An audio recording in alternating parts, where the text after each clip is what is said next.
প্ৰভুসকল, আমি যিবিলাক ভক্তই ভগৱানৰ ওচৰত সমৰ্পিত হওঁ, আমাৰ আশাবিলাক বিষয়ী নহয়, হ'ব নালাগে।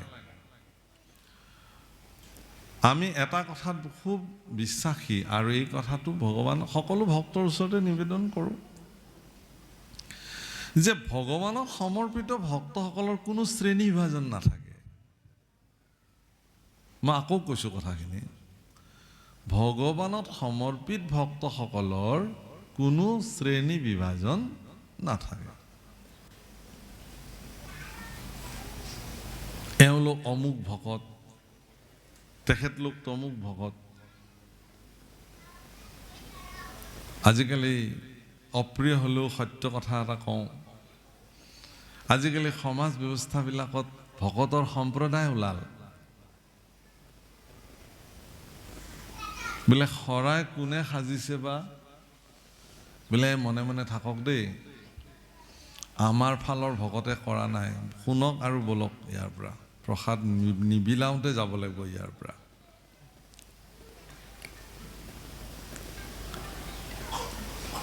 দৰাচলতে আমিতো শৰাই ভগৱানক দিব পৰা যোগ্যতাই আমাৰ নাই, আছে জানো? শৰাই কেতিয়া? শৰাইটো আপুনি সফুৰা কি? ভোগ। আচলতে ভগৱানটো ভোগৰ একমাত্ৰ গৰাকী। মই নিজেও ভগৱানৰ কাৰণে এটা ভোগ হয়, মোকো তেওঁ গ্ৰহণ কৰক ভাৰ্যা হিচাপে, ভক্ত হিচাপে। ভগৱানক আমি ভোগ নিবেদন কৰোঁ।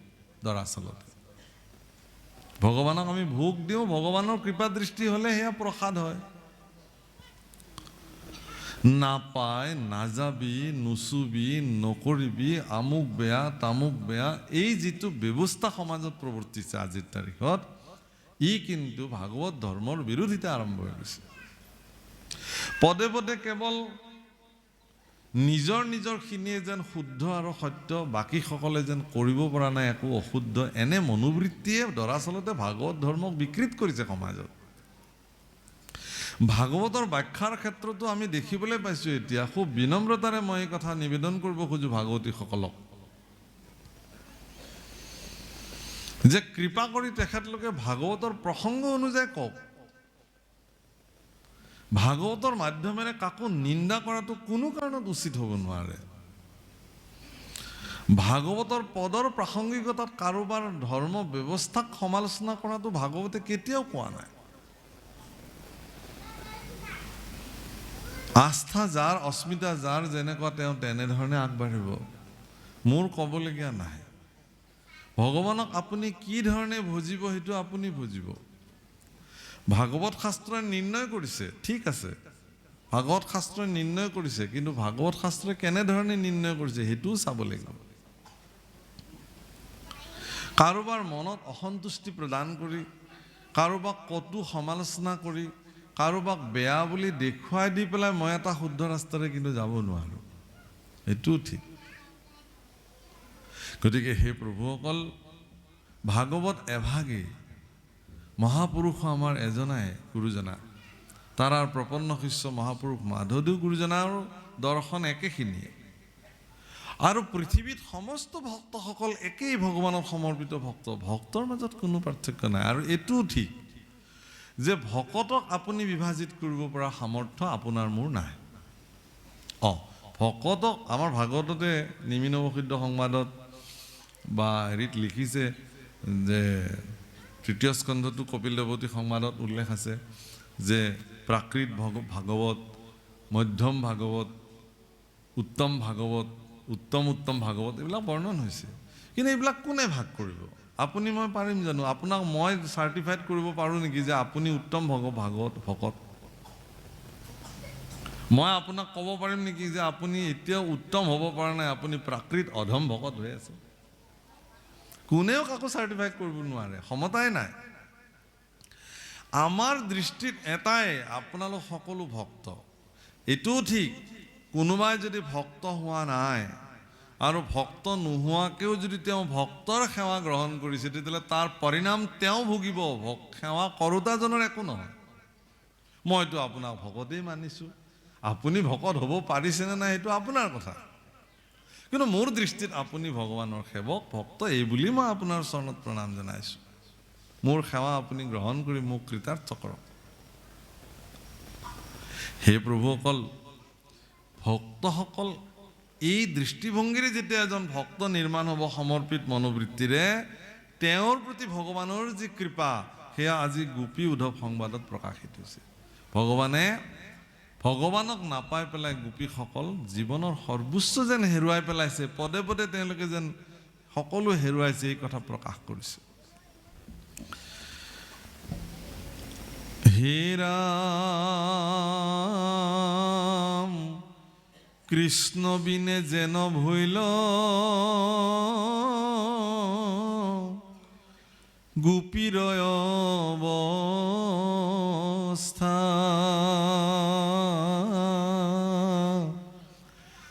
ও ভকত বান্ধৱ মাধৱে শুনি কথা,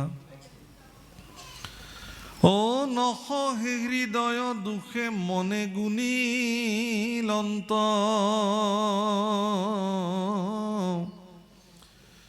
কিমতে কৰাইব আৱে গোপীকাক শান্ত, কোনজনে সাধিবে ৰহস্য ইটো কাজ, ই কথা কোৱানত কহন্তে আছে লাজ, হেন শুনি মনে হৰি আচন্তয়া পুনি, পৰম ভকত উদ্ধৱক পাইলা গুণী। ভগৱান কৃষ্ণই মথুৰাত থাকিয়ে মনে মনে গুণিছে যে মই কাৰ দ্বাৰা এইটো কাম কৰোঁ, এনে কোন ব্যক্তিক প্ৰেৰণ কৰোঁ গোকুললৈকে য'ত মোৰ প্ৰাণ গোপীসকলক মই বুজাব পাৰোঁ যে তোমালোকে শান্ত হোৱা, ধীৰ স্থিৰ হোৱা, ইমান বিভল্ল হৈ নাযাবা, নিজৰ কৰ্ম কৰি যোৱা। এইখিনি কথা ভাবি থাকোঁতে তেওঁৰ প্ৰপন্ন শিষ্য বান্ধৱ সেৱক ভক্ত উদ্ধৱ সেইখিনি সময়ত আহি উপস্থিত হ'ল। হে ৰাম ৰহস্য থানত থাকি তাংক মাতি আনি, হাতত ধৰিয়া হাতে বুলিলন্ত বাণী, আর মথুরাপুরী তুহিতু বৃন্সি বংশ মাঝে, নাহি মোর সখী মুখ্যমন্ত্রী তুমি বাজে, শিষ্য বৃহস্পতির বুদ্ধিত নাহি তুল, মুহুর বচনে চলা এখনে গোকুল, পোষ্টা পিতা মাতাক যিটো নন্দ যশোদাৰ, সাধা গয়া সখী তুমি প্ৰীতি তা সম্বাৰ, মুহুৰ বিয়োগ দুখে গোপীগণ যত,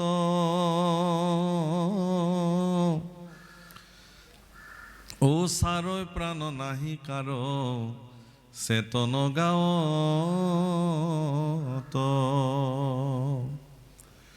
বচন সন্দেহে তা সম্বাক কৰা শান্ত, নেদেখো তোমাত পৰে ভকত একান্ত।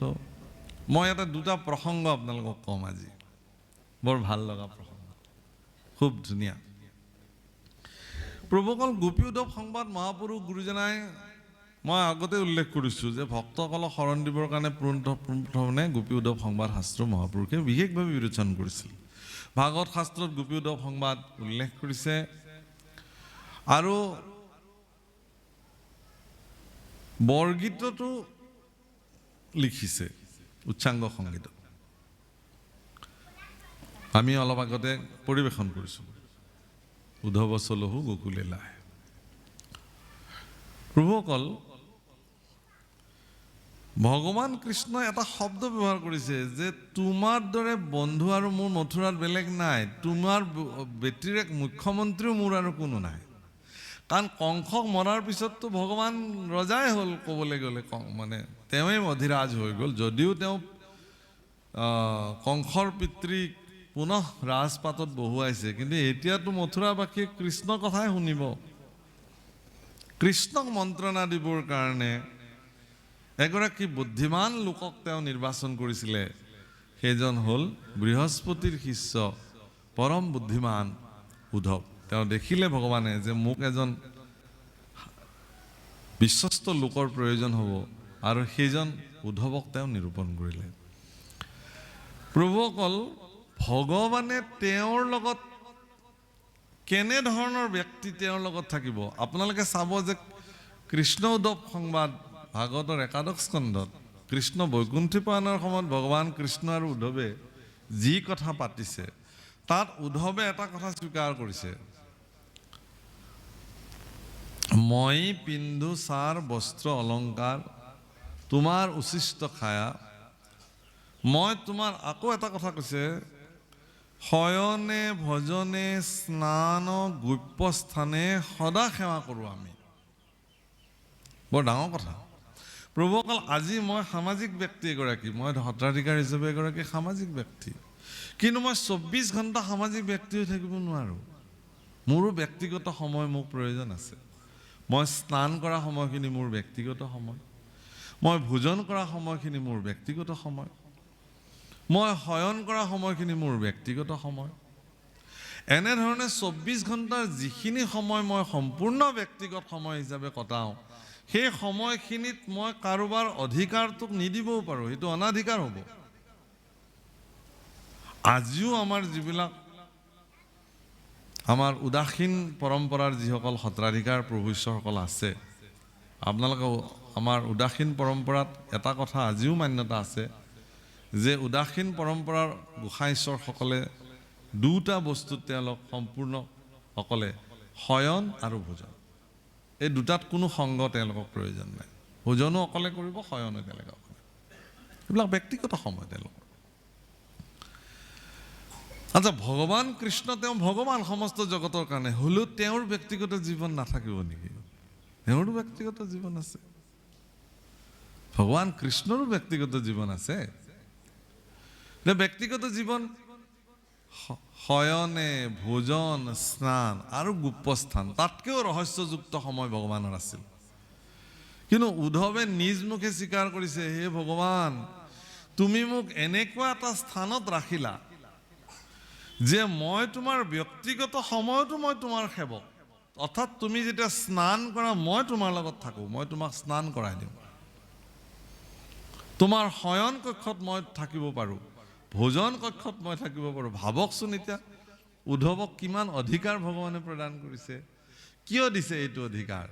উদ্ধৱক নিৰ্মাণ কৰি ল'বৰ কাৰণে ভগৱানে জানে যে বৃহস্পতিৰ দ্বাৰা উদ্ধৱ শিক্ষিত হৈছে, তেওঁ জ্ঞানী হৈছে সকলো ফালৰ পৰা। এজন সমগ্ৰ বিশ্ব ব্ৰহ্মাণ্ডৰ অধিকাৰী ভগৱানৰ কেনেধৰণৰ শুশ্ৰূষা কৰিব লাগিব সেই কথা জ্ঞানেৰে তেওঁ পূৰ্ণ জ্ঞানী। কিন্তু ভগৱানক ভক্তি কেনেকৈ কৰিব এইটো বৃহস্পতিয়ে কিন্তু শিকাব নোৱাৰে। তেওঁ মনত ৰাখিব, মই এটা বেলেগ ধৰণৰ কথা ক'বলৈ গৈ আছোঁ। আপুনি কিমান বেদজ্ঞ, কিমান পাৰংগত, কিমান বিদ্যানী, সেইটোৰ দ্বাৰা সমাজৰ প্ৰত্যেকটো কৰ্ম আপুনি সাধন কৰিব পাৰে, কিন্তু ভগৱানক ভক্তি কেনেকৈ কৰিব এইটো ভকতেহে শিকাব পাৰে আপোনাক। ভকত ব্যক্তিকে ভক্তি বেলেগে আপোনাক শিকাব নোৱাৰে।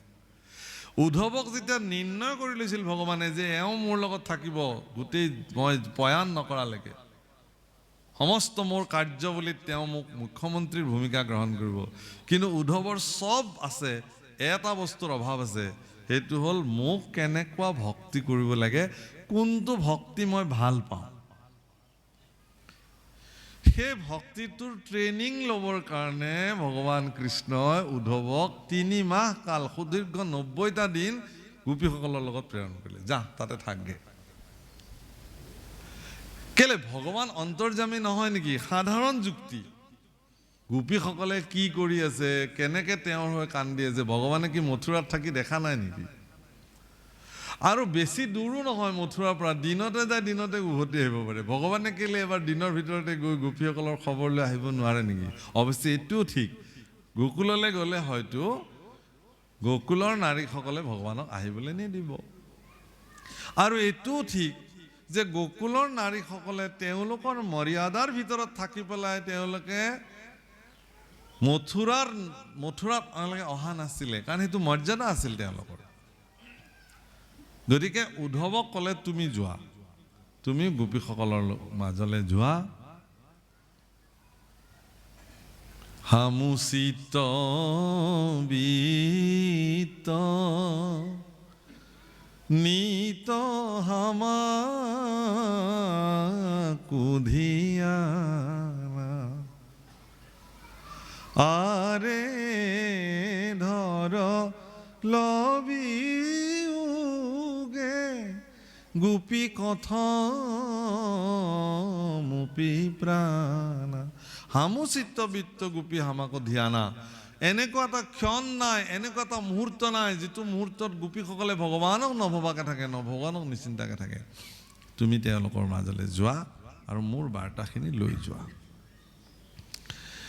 হে ৰাম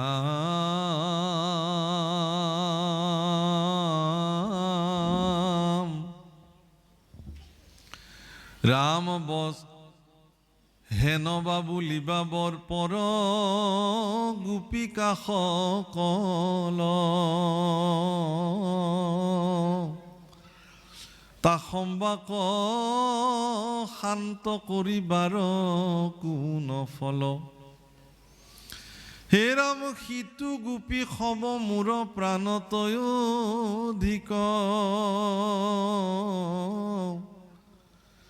শুনা প্ৰাণ শুনা সখী তা সম্বাৰ প্ৰেম ভকতিক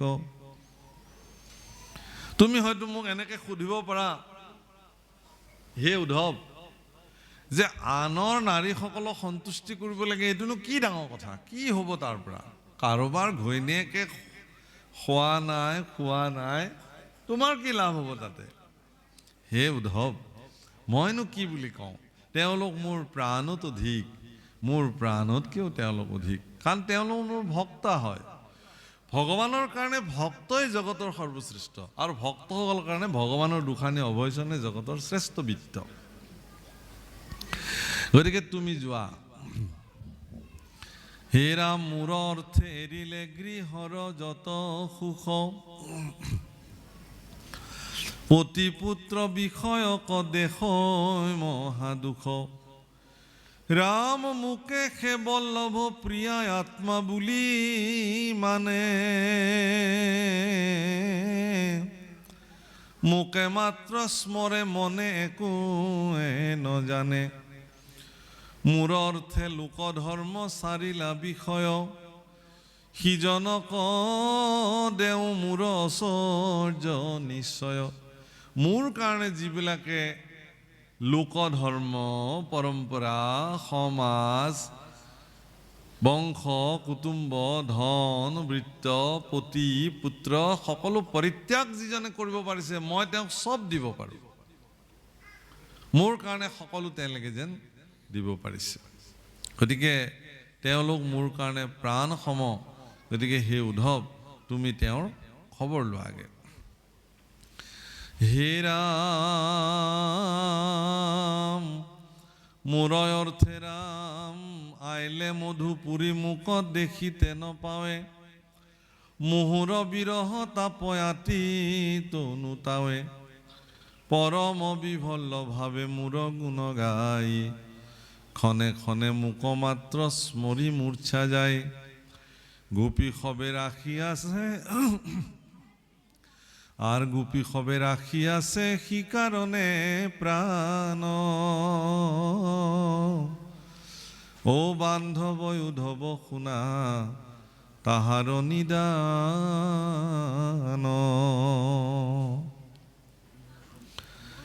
আর জিকালত আইলু মই মথুরা পুরিক মাতিয়া প্রবুধ দিলু সমস্তে প্রাণিক মূৰ পদে সখী হব নুহিকা আকুল পৰিৱৰ্তী অল্পকালে আখিব কুকুল তুমি মাত্ৰ এই কথাখিনি ক'ব লাগে গৈ যে কৃষ্ণৰ কাৰণে তোমালোক ইমান ব্যাকুল হৈ থাকিব নালাগে হে গোপীসকল খুব কম দিনৰ ভিতৰতে ভগৱান কৃষ্ণ তোমালোকৰ ওচৰলৈকে আহিব বাছ এই আশ্বাস বাণীটো তুমি দি গোপীসকলক শান্ত কৰাব লাগে